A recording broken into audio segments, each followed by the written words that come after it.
예, 시장의 중심 잡아보겠습니다. MTN 이항영 전문위원과 함께합니다. 안녕하세요.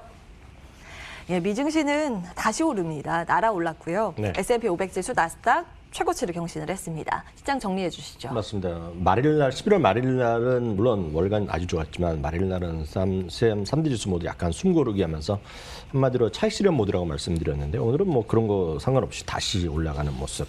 S&P 500과 나스닥은 다시 사상 최고가를 기록했고요. 공화당과 민주당이 양당에서 결국은 부양책 일부지만 9천억 달러 정도 일단 먼저 합의하자 이런 얘기가 있었는데요. 물론 최종적으로 아직 결론은 안 났습니다. 공화당 원내대표는 약간 부정적으로 얘기를 하고 있습니다. 한편 유가가 좀 하락했습니다. 그러면서 오늘 에너지 섹터는 조금 재미없었는데요. 오페크에서 감산을 지속하는 것에 대한 회의를 열 예정이었는데 그게 지금 연기되는 모습입니다. 그래서 오늘 유가 정도 하락했고요. 달러는 계속해서 좀 약세. 그러다 보니 달러의 반대쪽에 있는 금값이라든가 또 요즘 비트코인이 상당히 좋으니까요. 그런 것들의 반등이 좀 오늘 있었고요. 섹터별로 보면 말씀드렸다시피 그 에너지 섹터 이런 거가 상대적으로 좀 부진했던 것, 그리고 산업재가 약간 부진했고 10개 섹터나 결국 오늘 다 플러스 나긴 했습니다. 한편 경제지표에서는 ISM 제조업 지수가 나왔는데요. 지난달에 50수 9.3으로 워낙 좋게 나왔습니다. 2년 만에 최고치가 나왔기 때문에 너무나 좋게 나왔고 이번에는 예상은 58 정도였는데 그게 약간 못 미치는 57.5지만 이 수치 자체도 상당히 좋은 수치입니다. 그렇기 때문에 시장에 큰 악영향을 미치지 않았고요. 참고적으로 현재 시장에 대해서 내놓은 사람들의 코멘트가 계속 나오고 있는데요. 오늘 이제 실러 지수로 유명하자 한 분인데다가 예일대 노벨 경제학상 수상자죠. 로버트 실러 교수가 한마디 했습니다. 이분은 이제 실러 지수란 거를 이용해서 우리나라에서도 많이 이런 거 활용하시는 분이 계십니다. 실러 지수를 이용해서 평가를 했는데 물론 이제 과거 실러 지수 높은 시점 그리고 코로나 이전까지 지금 실러 지수가 다시 33포인트 정도로 올라가 있지만 이것은 금리를 같이 봐야 되는데 지금 초저금리가 계속되고 있기 때문에 여전히 주식을 고평가다. 그리고 주식이 비싸다고 할 이유는 하나도 없다 얘기하면서 여전히 채권 대비 주식이 훨씬 더 유망하다. 이런 얘기를 했다는 것 정도도 참고하시면 되겠습니다. 예, 전반적인 상황들 정리해 주셨고요. 오늘 특히 눈에 띄었던 건 기술주의 상승폭이 굉장히 탄력적이었다는 거. 애플도 눈에 띄었는데 이 부분도 정리해 주실까요? 네, 어제도 제가 애플에 대해서 약간 많이 말씀드렸습니다. 특히 애플이 8월 말 이후 주시장이 좀 쉬고 있던 구간이었다라고 말씀드렸는데 어저께 애플이 어저께 강한 반등 해봤자 1~2%지만 올라갔는데요. 오늘도 3%가 넘는 반등을 하면서 기술주의 반등, 나스닥의 사상 최고치를 그냥 현장에서 완전히 진두지휘하는 그런 모습이었습니다. 어제 말씀드렸다시피 전 세계 미국과 중국에서 앞으로 12개월 동안에 스마트폰을 바꾸겠다 하는 사람들이 지금 최근에 가장 높고요. 특히 중국은 78%. 그러니까 국민 중에 10명 중에 8명이나 핸드폰을 바꾸겠다고 얘기했거든요. 그러면서 같이 나온 얘기가 이제 5G에 대한 기대감 이런 얘기를 다시 한번 무건스탠을 했었는데 여하튼 애플이 오늘 3%가 넘으면서 지금 애플이 이 정도 올라가면 8월 말 고점에 결코 멀지 않은 그런 수준까지 왔다라고 보셔야 되겠고요. 오늘 소위 빅5 중에서 처음으로 사상 최고가 종목이 나왔습니다. 바로 여러분들이 하루에 가장 많이 앱으로 쓰고 있는 것이 대한민국에서도 지금 시간으로 보면 유튜브를 이길 사람이 없거든요. 아무리 카톡을 많이 하더라도 보는 시간 자체는 유튜브를 따라올 수가 없었는지 우리나라에서. 유튜브를 갖고 있는 구글이 오늘 사상 최고가를 기록했는데요. 구글이 이렇게 강세를 보이는 것은 뭐 여러 가지 요인이 있겠고 여러분들이 유튜브를 많이 보시지만 유튜브를 많이 보는 만큼 수많은 사람들이 광고를 걷다 하는 거 아닙니까? 광고주의 입장에서 보면. 그림 하나 보여드리겠는데요. 모든 광고 매체 중에서 디지털 광고 시장이 크게 확대되고 있는데요. 올해도 이렇게 또 크게 늘어났고요. 올해가 한 1,100억 달러 정도 시장인데요. 내년에는 1,100, 1,500억까지 뭐 늘어난다고 얘기하니까요.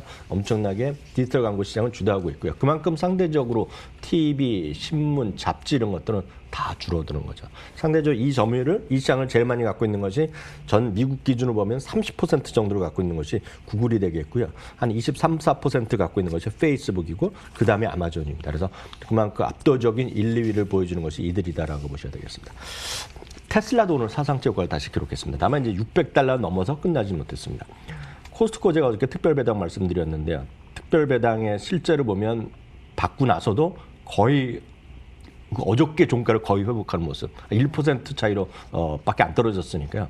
엄청난 괴력을 보여줬다고 보셔야 되겠고요. 앞서도 얘기 나왔지만 퀄컴이죠. 퀄컴이 스냅드래곤 최신 버전 888을 발표했습니다. 이거에 대한 기대감. 그리고 말씀드렸다시피 5G에 대한 관련주들이 요즘 전 세계적으로 오르고 있거든요.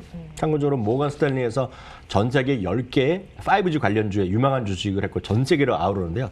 한국 주식도 하나 들어가 있습니다. 그게 바로 삼성전자라는 거 여러분 꼭 기억하시면 좋겠고요. 마이크론 테크놀로지는 어닝 가이던스 워낙 좋게 발표했습니다. 이거 마이크론 테크놀로지 올라가는 것도 SK하이닉스 삼성전자의 당연히 호재라고 보셔야 되겠는데요. 마이크론 테크놀로지가 오늘 20년 만에 최고치를 기록하는 모습입니다. 당연히 반도체를 둘러싼 ETF나 반도체 지수도 사상 최고가를 기록하는 모습이었고요. 어찌됐건 지금 시장은 전통적인 어떤 방어적 섹터가 금년 3, 4, 5월 달에 이제 상대적으로 강했죠. 어떤 필수 소비재라고 얘기하면 헬스케어라든가 부동산, 그러니까 아무리 어렵더라도 유지될 수 있는 것들, 필수 소비재 이런 것들인데요. 그거보다는 최근에는 어떤 이민 소비재라든가 산업재, 에너지 숫자 같은 그런 주식으로 좀 관심을 늘릴 필요가 있다는 것도 다시 한번 확인드리고 싶습니다. 예. 기술주의 탄력도가 굉장히 두드러진 하루였습니다. 미증 씨 흐름 정리해 주셨고요. 비트코인의 가격이 또 심상치가 않아서 뭐 사상 최고치를 기록하고 있죠. 근대체 투자처로 지금 부각이 되고 실제로 IB에서 거론을 하더라고요. 네네. 이건 어떻게 분석하고 계세요? 미리 말씀드리면 비트코인은 지금 달러로 보면 사상 최고가를 기록했고요. 예. 한국 돈 기준, 원화 기준으로 보면 약간 모자란 것 같습니다. 2017년에. 그렇지만 일단 미국 달러 기준으로 보면 사상 최고가를 기록했습니다. 몇 번 말씀드릴 수 있는 것은 비트코인이 왜 이렇게 지금 상대적으로 강한가에 대해서는 분석은 많이들 얘기를 합니다. 그래서 오늘은 SK증권에서 분석한 거를 한 3가지 정도를 얘기를 하고 있습니다. 어찌됐건 가장 큰 거는 코로나를 거치면서 전 세계 중앙은행, 우리나라도 마찬가지 중앙은행들이 대부분이 엄청난 자금을 풀어들였죠. 통화정책도 했고 재정정책도 엄청난 돈을 풀었기 때문에 당연히 이제 실제 화폐 가치는 떨어졌습니다. 그러다 보니 올 중반에까지 9월까지 강하게 올라왔던 것이 금이 되겠는데 금도 너무 비싸졌다는 얘기를 많이 하는 거죠. 그러다 보니 상대적으로 다른 쪽을 찾는 사람들은 일단 디지털 자산에 대한 관심이 고조된 건 분명합니다. 물론 각국에서 규제의 목소리를 여전히 많이 있고 물론 그 좋아하는 쪽에서는 중국에서의 어떤 중국인민은행에서의 고유의 어떤 디지털 화폐를 한다 그런 얘기도 많이 들으셨을 것 같습니다. 또한 이제 페이팔이라든가 스퀘어가 이걸 자신의 플랫폼에서 바로 비트코인을 거래할 수 있고 비트코인을 통해서 결제하고 송금할 수 있는 기능을 다 열어놨습니다. 많은 분이 우리나라에도 한 2, 3년 전에 보면 소위 사설업체라 그러나요? 그래서 비트코인 거래를 통해 하는 것이 상당한 사회적 문제가 됐었고 우리나라뿐만 아니라 전 세계에서 이슈가 됐는데요. 이렇게 내놓으라는 큰 권위 있는 회사에서 비트코인을 거래를 할 수 있게 됐다는 것 자체가 편의성이라든가 신뢰성을 고조시킨 데 큰 요인을 했다고 봅니다.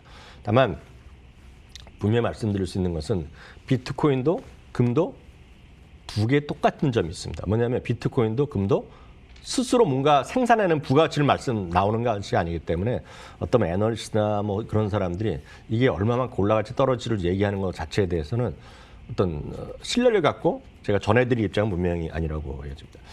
2017년, 18년에 여러분 많이 보셨을 겁니다. 비트코인이 올라가다 보니까 지금 생각하면 상상할 수도 없는 금액을 얘기하는 사람들이 많았죠. 엄청 올라간다는 얘기하고 사회적 이슈도 있었습니다. 그렇지만 이제 한 2년 동안 떨어지다 보면 또 반대 목소리가 또 커지죠. 이거 이제 아무런 가치가 없는 거다. 사기다 이런 얘기하면서 한참 떨어졌는데 지금은 또 올라다 보니까 이건 2만 달러 레벨인데요.